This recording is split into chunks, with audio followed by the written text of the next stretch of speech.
नमस्कार। आपके अपने पसंदीदा YouTube चैनल हस्तरेखा अशोका पर आपका हार्दिक अभिनंदन है। आज की इस वीडियो में जानेंगे कि कुछ लोगों की भाग्य जो है चमकती है विवाह के बाद। जब वो विवाह कर लेते हैं उसके बाद उनकी भाग्य अचानक से चमकती है। तो हथेली में कौन कौन सी वो वैसी रेखाएं होती हैं जिससे ये जाना जा सकता है कि विवाह के बाद आपकी भाग चमक जाती है। ऐसे बहुत से देखिए इस दुनिया में लोग हैं जिनका एक पर्टिकुलर समय पर उनकी भाग्य की दशा जो है सुधर जाती है। वो और हर व्यक्ति अपने भाग्य को लेकर, अपने भविष्य को लेकर थोड़ा चिंतित रहता है कि हमारे जीवन में क्या क्या होगा, कैसे हमारा जीवन व्यतीत होगा। तो कुछ रेखाएं हम लोगों की हथेली में, सबकी हथेली में पाई जाती हैं जिससे वो उसके भविष्य का पता लगता है। तो आज इस वीडियो में ये जानेंगे कि हथेली में वो कौन कौन सी रेखाएं हैं जिससे भाग्य की दशा पता लगती है। तो आइए आपको बिना देर किए हुए मैं बताता हूं कि देखिए ये जो हृदय की रेखा है आपकी, ये थोड़ा कर्व लिए हो और यहाँ पर आए। ऐसे में उस व्यक्ति का जिनकी हृदय की रेखा काफ़ी कर्व लिए आती है, ऐसे में वो व्यक्ति जो है भाग्यशाली लोग होते हैं और उनका जो लाइफ पार्टनर होता है उनका हमेशा साथ देता है और भाग्य की दशा विवाह के बाद सुधर जाती है। ये जो भाग्य की रेखा आप देख रहे हैं, शुक्र पर्वत से यहाँ से कोई रेखा निकल कर उसको टच करे, या यहाँ से शुक्र पर्वत से कोई रेखा निकल के और शनि पर्वत की तरफ आए, यहाँ मिले, तो इन दोनों दशाओं में चाहे ये रेखा यहाँ आके मिले, ये रेखा शुक्र पर्वत से निकली हुई रेखा या तो शनि पर्वत की तरफ पहुँचे या जस्ट भाग्य की रेखा को कम से कम टच करे, तो ऐसे में ऐसे व्यक्तियों का जो है भाग्यशाली जीवन होता है। विवाह के बाद उनकी भाग्य की दशा अचानक से चमक जाती है। अब इसके अलावा और देखिए दूसरा चिन्ह आपको बताते हैं। दूसरी स्थिति ये है कि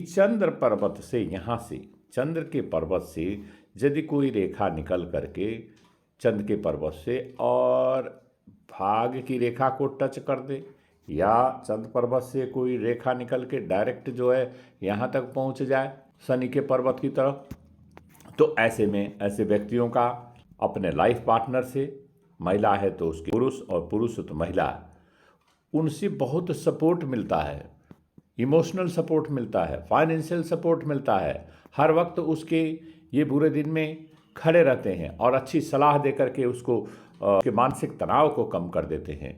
उनको अच्छा कार्य करने लगती है और वो हर समस्या का समाधान उनको प्राप्त हो जाता है अपने लाइफ पार्टनर के द्वारा। तो एक शुक्र पर्वत से निकले रेखा भाग्य की इसको टच करे और दूसरा जो है चंद्र पर्वत से निकली हुई रेखा सूर्य पर्वत तक आए, तो विवाहोत्परांत जो है उसकी भाग्य की दशा खुल जाती है।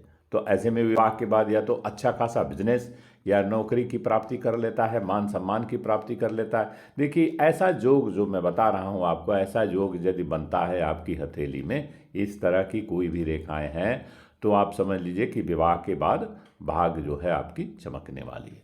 तीसरा साइन ये है कि आपकी ये जो विवाह रेखा है, ये विवाह की जो रेखा है, ये तो यहाँ से निकली हो नीचे से और थोड़ी सी बोल्ड हो, और यहाँ से कोई हल्की सी रेखा निकल करके सूर्य पर्वत की तरफ ऐसे थोड़ा सा कर्व लिए हुए बनाए। विवाह की रेखा से बुध पर्वत के नीचे से यहाँ से कोई रेखा निकल के यदि सूर्य पर्वत की तरफ निकले, तो ये जो सिग्नल है, ये जो संकेत है, इससे आप ये समझिए कि ऐसे व्यक्ति का विवाह के बाद उसका बिजनेस, उसका नौकरी या जो भी वो कार्य करता है धन को कमाने के लिए, अपने सुखी जीवन को व्यतीत करने के लिए, तो उसका जो है विवाह के बाद सफलता निश्चित है। ये जो संकेत, जो तीसरा साइन, ये मोस्ट इम्पॉर्टेंट साइन है। जो विवाह रेखा के ठीक ऊपर से थोड़ा सा दूरी के बाद वो एक रेखा थोड़ा सा कर्व लिए हुए अपवर्ड ऊपर की तरफ सूर्य पर्वत की तरफ यदि पहुंच जाती है, तो आप ये समझ लीजिए कि विवाह के बाद उस व्यक्ति की भाग्य जो है बहुत अच्छे से काम करने वाली है और ऐसा व्यक्ति बहुत ही भाग्यशाली होता है। इन तीन चिन्हों को आपने समझ लीजिए कि एक जो है शुक्र पर्वत से रेखा निकल के शनि पर्वत की तरफ चली जाए, या शुक्र पर्वत से कोई रेखा निकल के कम से कम भाग को टच करे। लेकिन इसमें एक ड्राबैक ये है कि यहाँ पर जो है जहाँ काटती है ये शुक्र की रेखा, वहाँ थोड़ी सी जीवन में कुछ प्रॉब्लम हो सकती, कुछ जीवन में कुछ समस्याएं आ सकती हैं, जैसे कि थोड़ा स्वास्थ्य वगैरह में गड़बड़ है, लेकिन भाग्य इनकी चमकती है। और तीसरा जो आपको साइन बता रहे हैं, दूसरा साइन आपको चंद्र पर्वत से निकल के यहाँ तक पहुँच जाए कोई रेखा, या भाग्य की रेखा को टच कर दे, या विवाह की रेखा के ऊपर से सूर्य की, तो आप ये समझ लीजिए 1, 2 और ये 3, ये 3 योग यदि आपकी हथेली में बनते हैं तो निश्चित रूप से आपके विवाह के बाद आपका भाग्योदय होगा। तो आज इस वीडियो में बस इतना ही। यदि वीडियो आपको पसंद आया हो तो कृपया इसे लाइक कर दीजिए, और चैनल पर नए अभी तक सब्सक्राइब नहीं किए हैं तो कृपया इसे सब्सक्राइब भी कर दीजिए। नमस्कार, धन्यवाद।